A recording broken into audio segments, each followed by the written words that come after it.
तो वही किसी मित्र की एक चिट्ठी है।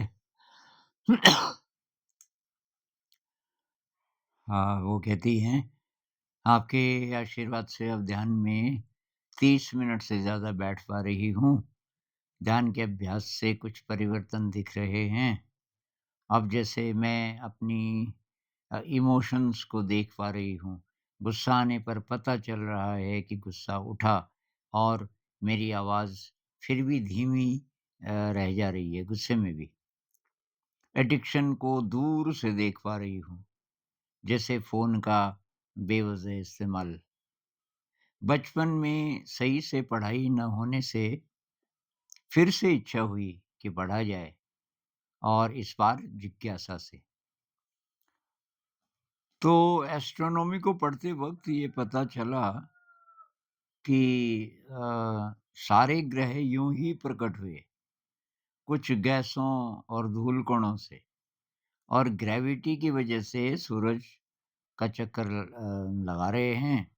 कुछ सवाल आते हैं, जब ये सब ग्रह अकारण ही प्रकट हुए हैं, तो क्या इसमें से एक ग्रह पृथ्वी पर हमारा ये जीवन भी अकारण ही प्रकट हुआ है? तो क्या हम बेवजह ही इतने सीरियस हैं जीवन को लेकर?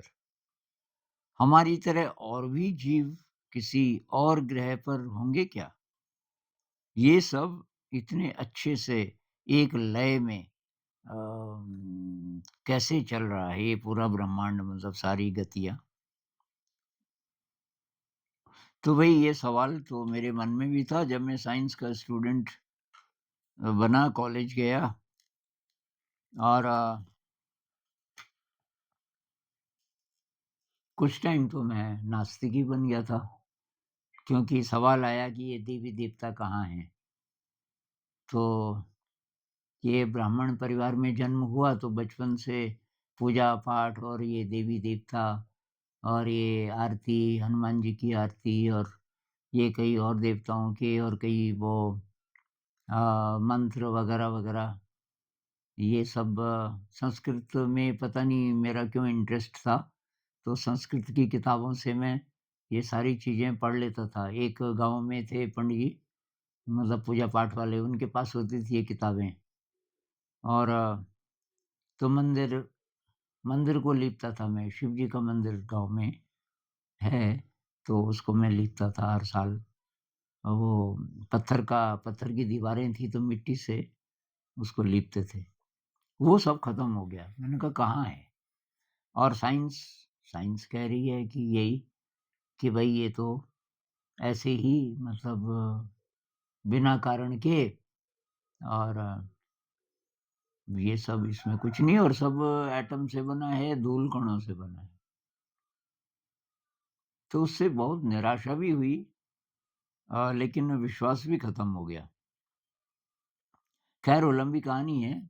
शायद इसी कारण से मैं फिर बीमार भी रहा 18 महीने तक, फिर मौत के बहुत पास चला गया, फिर किसी तरीके से बचा और बचने में जो टर्निंग पॉइंट आया दोबारा से मृत्यु से जीवन की ओर, उसमें एक विश्वास था। मैं बहुत ज़्यादा इतना बीमार था, मैं अपनी टाँगों पे चल नहीं सकता था, तो गर्मियों का मौसम था और एक लड़का मेरे से 2-1 साल छोटा होगा, मैं था शायद 18-19 साल का, क्या पता 20 साल का, तो मेरे से 2 या ढाई साल छोटा, तो वो मेरी देख-रेख करता था।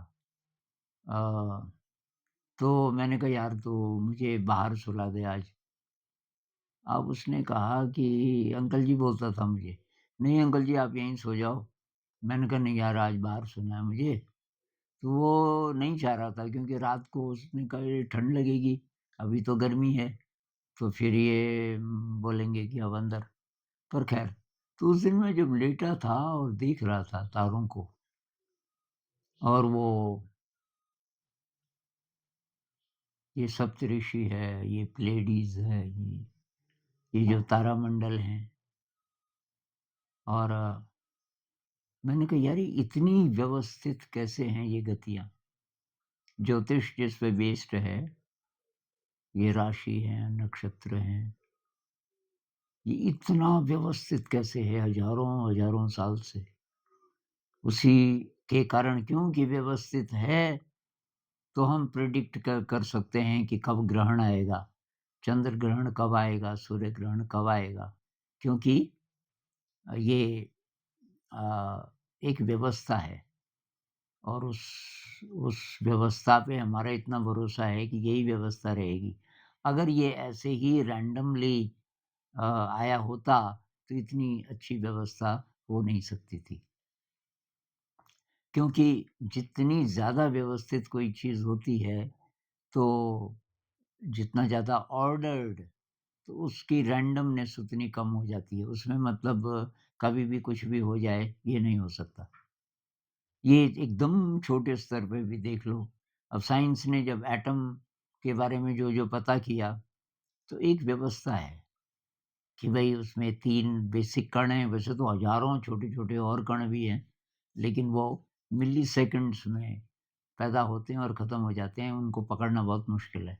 लेकिन मोटे तौर पे ये कह सकते हैं कि ये न्यूट्रॉन है, प्रोटॉन है और ये केंद्र में ही क्यों रहते हैं? अब उसका लॉजिक जो साइंटिस्ट देते हैं ना, वो तो ठीक है लॉजिकली आपको बात समझ आ रही है, लेकिन फिर भी ये इतना व्यवस्थित कैसे है? और कि इलेक्ट्रॉन चक्कर लगाते हैं और 2 एटम मिलकर के फिर मॉलिक्यूल बन जाते हैं। ऑक्सीजन का के 2 एटम मिलके O2 बन जाते हैं। अब ये थियरी है कि वो इलेक्ट्रॉन्स को शेयर करते हैं वगैरह-वगैरह। वो सारा केमिस्ट्री में हम जो पढ़ते हैं। बात ये कि इतना व्यवस्थित कैसे है? और विज्ञान को अभी केवल मटेरियल रियलिटी का पता है, वो भी पूरा नहीं। क्योंकि अब कह रहे हैं कि यूनिवर्स का हमें 4 ही प्रतिशत पता चला, जो डिटेक्टेबल मैटर है। बाकी डार्क एनर्जी और डार्क मैटर है, जो अभी पकड़ में नहीं आया वैज्ञानिकों के, उसके बारे में कुछ नहीं कह सकते। डार्क मैटर और डार्क एनर्जी। अब ये सब क्यों? ग्रेविटी इतना अच्छा काम कैसे कर रही है? सूरज और पृथ्वी के बीच में आकर्षण है, साइंस बताती है और इसलिए ये व्यवस्थित चल रही है। इतना व्यवस्थित कैसे? अगर रैंडम है, तो रैंडमनेस आनी चाहिए थी ना इसमें, कि भई कभी 365 दिन का 1 साल हुआ, कभी 400 दिन का हो गया, कभी कुछ भी हो सकता है। उसको बोलते हैं रैंडमनेस। कोई नियम नहीं है, मतलब स्थिर, कोई व्यवस्थित कोई चीज़ नहीं है। लेकिन ये तो एकदम व्यवस्थित है, एकदम प्रिसाइज़ एक-एक सेकंड। ये हेलीज़ कॉमेट फिर कब आएगा? एग्ज़ैक्टली हम बता देते हैं कि भई ये कॉमेट इस रफ़्तार से चल रहा है। तो भई कोई व्यवस्था है और हमें बहुत कम पता है। केवल मटेरियल रियलिटी को साइंस रियलिटी मानता है। एक तो ये भी गलत है और ये अ, साइंस की एक ब्रांच अभी जो पैरासाइकोलॉजी और चीज़ें स्टडी कर रही है। मतलब मरने के बाद क्या कोई चीज़ है जो ज़िंदा रहती है? एनडी, नियर डेथ एक्सपीरियंस, इसको स्टडी कर रहे हैं पिछले 40 साल से बहुत सारे वैज्ञानिक और वो इस कन्क्लूज़न पे पहुँचे हैं कि एक और शरीर है हमारा, जिसको एस्ट्रल बॉडी कह लो, जिसको आत्मा कह लो। और जब ये शरीर मर जाता है, तो वो शरीर इसमें से बाहर निकलता है। तो जो एनडी वाले हैं, कुछ देर मर जाते हैं, कुछ देर मर गए फिर वापस आ गए इस शरीर में, तब वो बताते हैं उनको क्या-क्या एक्सपीरियंसेस हुए। उनको स्टडी कर रहे हैं कि कुछ है जो ज़िंदा रहता है और वो इस शरीर से कहीं ज़्यादा इंटेलिजेंट है। उसके पास पता नहीं कितनी ज़्यादा मेमोरी है। और वो कहीं भी ट्रैवल कर सकता है, कहीं भी जा सकता है वो शरीर।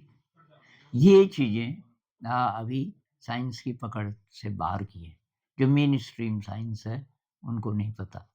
जब वो भी पता चलेगा, तो तब तब क्या जीवन के बारे में साइंस बोलेगा पता नहीं। तो वही ये मैं तो नहीं मानता कि ये ऐसे ही रैंडम है।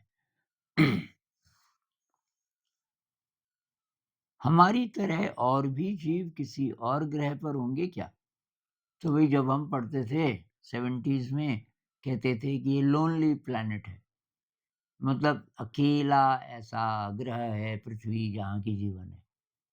अब साइंटिस्ट कह रहे हैं हज़ारों तो केवल मिल्की वे गैलेक्सी में है। और हमारे टाइम में तो कहते थे कि बस एक गैलेक्सी का पता था, मिल्की वे। फिर कुछ-कुछ लोग कहते थे एक और है एंड्रोमेडा गैलेक्सी, टेलीस्कोप ही नहीं थे इतने पावरफुल। अब कह रहे हैं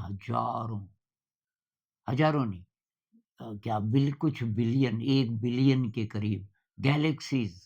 हर गैलेक्सी में कई बिलियन सोलर सिस्टम, जिसमें से एक हमारा है। तो कह रहे हैं कि केवल हमारी मिल्की वे गैलेक्सी में डेफ़िनिटली हज़ारों, कुछ हज़ार मतलब लिविंग प्लैनेट्स हैं कि जहाँ जीवन है। अब साइंटिस्ट नई-नई थ्योरीज़ दे रहे हैं। एक डायसन स्फीयर आप टाइप करना, इस वीडियो में तो मैं ज़्यादा नहीं बता पाऊँगा। डायसन स्फीयर का मतलब ऐसी सभ्यताएँ हो सकती हैं कि जो अपने सूरज की सारी ऊर्जा को ले सकते हैं। क्योंकि उनकी सभ्यता इतनी एडवांस्ड है, उनकी मशीनें इतनी एडवांस्ड हैं कि बहुत ज़्यादा एनर्जी की ज़रूरत पड़ती है। तो डायसन स्फीयर में क्या है कि ये सूरज है, सूरज को चारों तरफ से, हर तरफ से मतलब घेर दिया गया है और उसकी सारे प्रकाश को वो जिस भी चीज़ से घिरा है, वो ले लेती है और वो ऊर्जा फिर उनके प्लैनेट में जाती है और उससे वो काम चलाते हैं। और वो कहते हैं कि डायसन स्फीयर अगर है, तो उस सूरज से केवल इंफ्रारेड लाइट बाहर आ सकती है। बाकी जो रेडिएशन है उसको ये ले लेते हैं। तो अब ये साइंटिस्ट तब से स्टडी कर रहे हैं, 60s की बात होगी जब उस वैज्ञानिक ने बोला, 60-70s, तो कि इंफ्रारेड किस-किस से आ रहा है।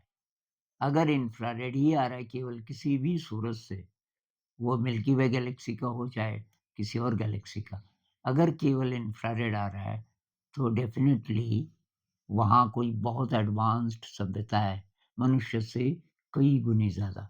कुछ लोगों का मत है कि हमारी शक्ल-सूरत वाले इस पृथ्वी में जितने प्रकार के लोग हैं, तो उनकी शक्ल-सूरत वाले हैं और वो अलग-अलग प्लैनेट्स में रहते हैं और उनकी साइंस इतनी एडवांस्ड है कि वो पृथ्वी में आते-जाते रहते हैं और कुछ-कुछ तो ज़्यादा-ज़्यादा यहीं रहते हैं। एक बोल रहा था कि कुछ लाख तो केवल अमेरिका में हैं। अब ये पता नहीं भई सच है कि नहीं है। कुछ लोग इनको एलियंस बोलते हैं, कुछ एक्स्ट्रा टेरेस्ट्रियल्स बोलते हैं। पर अभी कोई भी वैज्ञानिक ये नहीं बोलेगा कि और जगह जीवन नहीं है।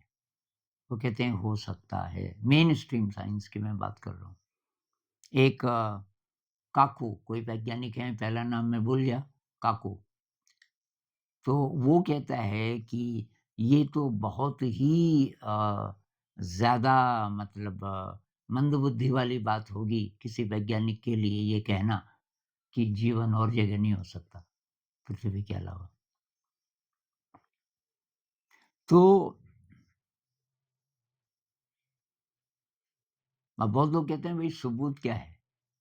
अगर दूसरे जगत में भी हमारे जैसे कोई हैं और यहाँ आए हुए हैं, तो सबूत क्या है?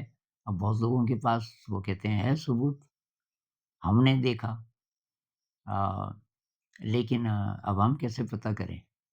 तो जब हम ही को कभी मिलेंगे, अब वो कहते हैं कि आप सीधे उनको मिल भी नहीं सकते क्योंकि उनको मिलने के लिए आप की जो वाइब्रेशन है, वो बहुत हाई होनी चाहिए। बहुत अलग प्रकार की कॉन्शसनेस, आपकी कॉन्शसनेस बहुत इवॉल्व्ड होनी चाहिए, तब आप सामना कर पाएँगे, नहीं तो आप बेहोश हो जाएँगे। और ऐसी कहानियाँ बहुत सारी हैं कि अचानक कोई आया और बस वो बेहोश हो गया। उसको जब होश आया तो किसी दूसरी जगह था। मतलब जैसे घर से बहुत दूर ये घटना हुई, तो वो जो भी था, वो उसको वहाँ रखाया घर के आस-पास ताकि उसको दिक्कत ना हो। ऐसी बहुत सारी कहानी है। अब क्या सच है, क्या नहीं है, पता नहीं पर मैं तो वही ओपन हूँ। मैं तो ये मान नहीं सकता कि केवल यही जीवन है, इसी पृथ्वी में, कि लाइफ़ की कंडीशंस वो इतने बिलियंस, बिलियंस, ट्रिलियंस प्लैनेट्स में से केवल एक ही है जहाँ की ऐसी कंडीशंस हैं कि ज़िंदगी अ, पनप सके। ये कैसे मान लें कि केवल यही है? तो मेरे ख़्याल से तो भई बहुत रहस्यमय है ये जगत और हमारा शरीर भी। असली तो चाबी तो यही है ना, हमारा शरीर। तो अगर और भी हमारा भी और भी शरीर है, एस्ट्रल बॉडी है या हायर सेल्फ है या आत्मा है और इसमें है संत लोग कहते हैं कि अ, आप उसका पता चल तो कुछ न कुछ झलक आपको मिल सकती है साधना के द्वारा। तो कुल मिला के हमारे पास चाबी ये है कि भई हम साधना करें, ध्यान करें और ध्यान करते-करते थोड़ा-थोड़ा तो पता चलने लग जाता है कि मैं इतना ही नहीं हूँ। मतलब मैं शायद इससे बहुत ज़्यादा विशाल हूँ और वो जो विशालता है उसका स्पर्श मिलने लग जाता है गहरे ध्यान में और तो वही हमारे पास एक तरीका है। नमस्कार।